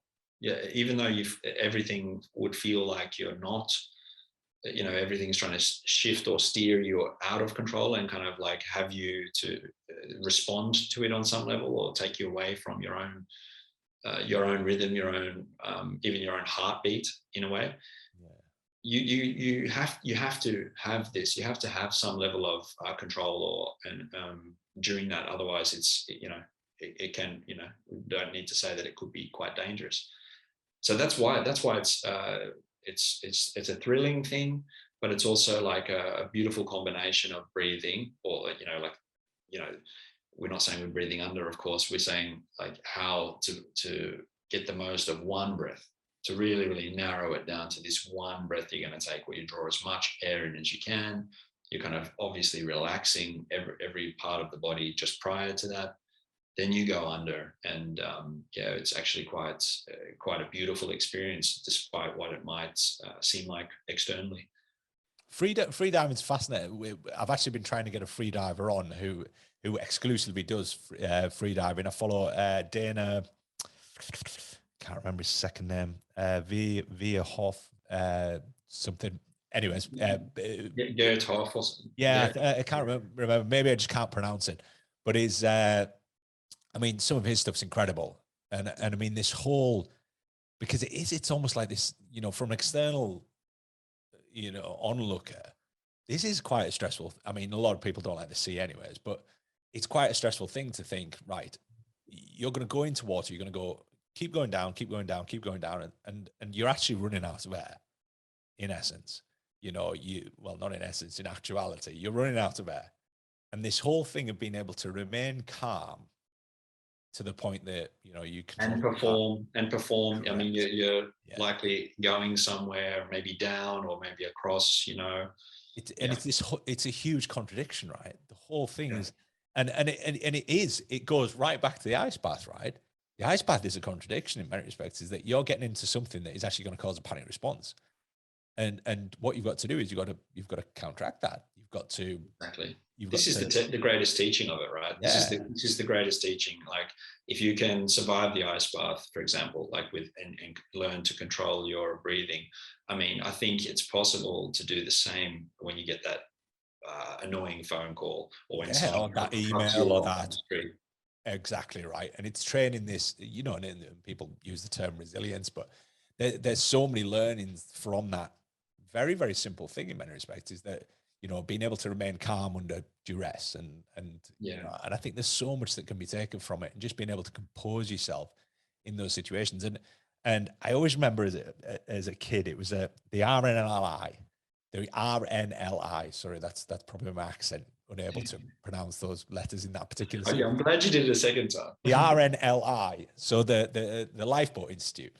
Yeah. And I always remember reading some material from them years and years and years ago. And they still have the same material. I read it not so long ago. I don't know how, but I did. And it was, it's about, obviously, if you get stuck into a situation when you're out at sea or whatever it might be, the worst thing you can do is panic. Yeah. And obviously the instinct is to try and swim, right? So the instinct is you flap your arms out, you flap your legs out, when in fact, if you just relax, you'll actually just float. Yeah. You mentioned before, human body's 70% water, roughly. It's most of us, unless you've got a huge amount of muscle mass, which again causes big problems if you're in water. But unless you're carrying an excessive amount of muscle mass, you will float if you just relax. But the instinct is very similar to kind of the cold. Is the instinct is to start to panic, to start to flap, to elevate your breathing, heart rate goes up, arms start flailing around, and you sink, and inevitably you probably drown. And their whole thing was, look, you've got to be, it's counterintuitive. You've got to just relax. If you just relax, you lie there, you'll float, because of the salt concentration in seawater, particularly, you will float. Yeah. So it's all of these things. And I think there's so much. There's a metaphor in there too, right? There's a metaphor, right? It's about controlling the things you can control. Yeah. You can't control if you're lost at, out at sea, or you've been taken by a rip, like in Australia. That's what happens with a lot of people. The rip the water takes you out, where the waves come in. There's a narrow channel of water that some people they're not aware of, they don't understand, and they get caught, they get dragged across into this rip, and then it takes you out. And the majority of the drownings happen because of exactly what you say. People try and swim against it rather than understand that it won't take you all the way out to Hawaii or whatever. It takes you out a certain distance, but then if you kind of let it do that and you swim across that, then you can actually come back in, swim back in on the waves. Yeah. But again, this kind of battle or the struggle or this kind of feeling that we need to control real time. Oh my God, this is happening. That overwhelms in some ways. It's like wild animals, right? There's a high majority of wild animals where if you get a wild animal in front of you, you don't do anything. You just stand still. Yeah. But intuitively, it's a whole different ballpark if you're put in that situation, unless almost you've trained yourself. But how many people get an opportunity to train themselves to do that? Yeah. But it's, unless if you're in a zoo or whatever, you might do, but it's, people don't get that opportunity. So they're like, well, what do? Do you just stand still and they'll go away? Or do you run? Or and intuitively people run, right? And they get chased. And it's, and it's all these things that go against intuition. And I think what you're doing there is you're doing all these things. And I think the free diving stuff is fascinating. I think and also the fact you're doing this in extremely cold, which I think would probably benefit you, right? I'm sure it's probably easy to free dive in cold water. There's certain reactions in the body, like this, the diver response that we talk a little bit about this evolutionary thing. So if we believe that we're coming from water at some point of evolution, you've got this certain nerves in the face, like the trigeminal nerve, that when it exposed to cold water, it triggers a certain response in the body where the heart rate decreases, where your production of energy is not the same, it's much less. So you're kind of getting this really, really strong, you can really feel that. You can really feel this kind of calm once you feel this nerve. Yeah. That's why when people do you've seen maybe people do the face duck, where they do this kind of, there's obviously a cosmetic or an aesthetic version, a benefit of this, where it's sort of, it's giving a, like good for the skin and all that kind of thing. But, a lot of it, what people are experiencing is this trigeminal nerve, is the sort of mammalian diver response, we call it. So yeah, these things are kind of like super fascinating for the whole, to experience these things for the first time. It's very, very interesting. And, there are these reactions in the body. There are these, there's all these sort of, I don't want to call them emergency procedures, but there are sort of backup systems in the body that are there that never really seemingly get triggered. And it brings us back to that analogy of the elastic band. It's not until we allow ourselves to go there. It's not until you go to the gym and lift. If you've been lifting 100 kilos all the time, you go and do the 105, and it feels a bit different. And it lifts you in a different way, and mentally it gives you some benefits as well as the knowing that you can do that, as well as the sort of body's reaction to that. So it's quite fascinating. There's some incredibly fascinating avenues. I remember you talking about chaotic strength. I don't know whether you've ever heard of that term. No, I haven't. Where people, you mean like when people lift a car, for example? And again, there's always counter stories. There's, I remember there was one about a chap who there'd been a helicopter had crashed into the water, and he managed to flip this helicopter over. It wasn't like it wasn't like Airwolf. It was. Was he painted green like that guy in the back? Yeah, but it was this kind of 2-man helicopter, which apparently are relatively light in the grand scheme of what a helicopter is, but he'd managed to turn it over in the water. But then there was this whole thing about, but it was the water, and basically it would just topple and blah, blah, blah. But then there's ones about people ripping car doors off and all these different things. But again, it's a triggered response. We know that adrenaline fires motor units, and from a physiological perspective, people who understand muscles and how muscles work and how the brain works alongside them, it's believable. There is a possibility here, and these are people when you're neurally after that, they've got this huge amount of neural fatigue. They sleep for days after it, and blah blah blah. But there's huge amounts of sort of evolutionary and stuff that maybe we'll never know about, right? We just don't know. That's what keeps me coming back to something like breathing and breath work too, right? There's very much so like a physiological aspect of breathing. I mean, you have to, even to inhale, you actively have to take the air in. You're actively moving the body, right? Then there's sort of like this, there's a psychological element to that, where it's kind of calming the mind, or it sort of like feels a certain way, or it ramps things up. But then there's somehow, when you've been practicing this kind of thing, there's something happens in the middle of this where we still don't know what that is. There's some sort of, I call it magic shit. So it's kind of like something there in the middle where if you somehow, this cross intersection, this almost perfect, succinct cross intersection between the two, where maybe there's a little bit of space, or maybe there's something that we cross over into, or something that we hover in for a moment, or brief moment when we're doing some of these practices, that we don't truly know what that is. But often that is the part that feels the best. That is the part that, like, it's the ultimate calming, or the ultimate sort of, whoa, I saw something, or I felt something I've never felt before. So this is the really fascinating thing, that we think we know everything. We think we know everything about these meat bags and how they perform and how they react, but actually there's still plenty. And we all, let's be honest, we all want to believe there's a Loch Ness monster. We want to believe in that kind of thing. You know what I mean? So somehow we're drawn towards that too, I think. Yeah. But it's also the mystery of it, right? It's the mystery of it. I'm a science man. I love, when something that we, and over the years, and I mean, my life on this planet isn't, I've been here hundreds of years, millions of years, or anything like this. But in my lifetime, there's so many things where, when I first started my career, and you looked at stuff that was kind of hypothetical at that point, and then 30 years later, there's science that goes, you were right. Yeah. And I always look at my world was, you look back at bodybuilding. Yeah. You look at physical performance, because bodybuilding, what they used to do is they used to do all this stuff that they didn't know the science. They didn't know what they were doing. They just did this weird stuff, bizarre stuff. Eating 24 eggs. Yeah. But through trial and error, they figured out worked better than doing it the other way. Yeah. But then years later, you'd go, we figured out the nutritional composition of that particular thing they used to do, which was a bit weird at the time, but we figured it out compositionally. And actually they were consuming, proteins that had huge amounts of leucine in them. Well, this is yoga. You're talking about yoga right now.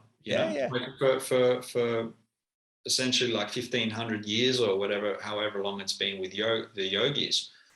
They've been talking about, it's funny that all the Sanskrit terminologies of certain breathing practices are actually doing that. So if you think about, one of the easiest ways to open up, if you're stuffy in the nose, or you can't breathe through your nose, you do this nadi shodan. And this is actually, the translation is like a skull rinse or a skull cleanse. So it's literally, skull cleanse. It's opening up all of this. And pranayama itself means energy regulation. Pranayama is the breath. We know that energy, like actual energy, the scientific energy. So it's regulating your energy. So in many ways, the yogis have been sort of, in a way, everything has been built around this knowledge. And now science is kind of, in a way, now just confirming what they've been sort of saying, like you said, with bodybuilding. And do you think but I think that's damaging, right? So what occurred was, this was all pre-science, right? Yeah. The problem with things that exist pre-science, or pre anybody having any data or anything about anything, is somebody has to come up with a reason why. Yeah. And often those reasons why are just a bit wacky and out there. That's exactly. And they give them these weird terminology, and they go, oh, it's tapping into this. And then you go, oh no, what it did, like the nitric oxide thing, right? Yeah. Is that like it creates this kind of whatever energy, or they'll create this story about it, because they have to give it something. They have to explain it somehow. Yeah. And because there wasn't this kind of a good story. Yeah. We like a good story. Human beings love stories, right? Yeah. So we create this great story behind it. Yeah. And it turns out it was the nitric oxide. And then we've got, science affirms what people have been doing for years. It's just the terminology got a bit you know, out there. So therefore there's a whole bunch of people, and this goes back to one of our first points, right? There's a whole bunch of people who will just instantly dismiss it or switch off. There'll be people who've been listening to the podcast. The second that you mentioned something about something, they'll have switched off because like, oh, wow, this is, you know, instead of actually listening, and instead of just listening and taking in and going, right, yeah, but all we're really a lot of the time talking about is terminology. So we've got science terminology, non-scientific terminology. Chances are, if it's got non-scientific terminology, at some point we're going to find some science out about it, and it'll either dismiss it or it'll confirm what we actually thought in the first place. And I think, you know, and to see that in a lifetime, I think is incredible. And obviously what you're seeing now is that, you know, the things that you do, breath work, you know, cold immersion, all of these things are getting so heavily researched at the moment. And it's amazing because there's all this stuff that like ice baths for me, you know, it's 30, 40 years old. And there was data back then. It's just, there wasn't much of it. And now all of a sudden there's people are studying it and going, oh, hold on, is there anything in this? And now we can actually give some clear guidelines as to, you know, does it work for recovery? Well, it depends on the type of training you're doing. Does it work, you know, endurance stuff? It's great for endurance stuff, not so much for bodybuilding, you know, all right for strength, but it has to be done in different times. And there's all these different rules that we now have around these things. And I think there's so many spaces there, Leigh. And I tell you, I could talk to you for hours. And I'm sure we could go off on a million different tangents and start talking about all these different things. But I'm very conscious that you have probably got to hit the ice, have you? Are you heading out this morning? No, not today. Not today. This is my sort of working day. So I'm trying to get everything Friday today. So I'm trying to get everything sorted out before the weekend. Then I spend the weekends in nature. We got this really close to my house, a beautiful, beautiful forest. Like I think I live like most of Finland. Well, it's 75% covered in trees, and there's 187,000 lakes here. So we're always within some sort of distance between any of those elements. And now we have beautiful, beautiful snowfall. I might get the old Rautakanki. You're never going to forget this now. Rautakanki. Rautakanki. I'm trying to get the accent in there. Yeah, and it's perfect, you know, because if you use the axe, everything splashes up in your face, you know, if you use this little hand axe. So this thing's really good because you can also a little bit measure the water as well. So you don't have to go in so deep.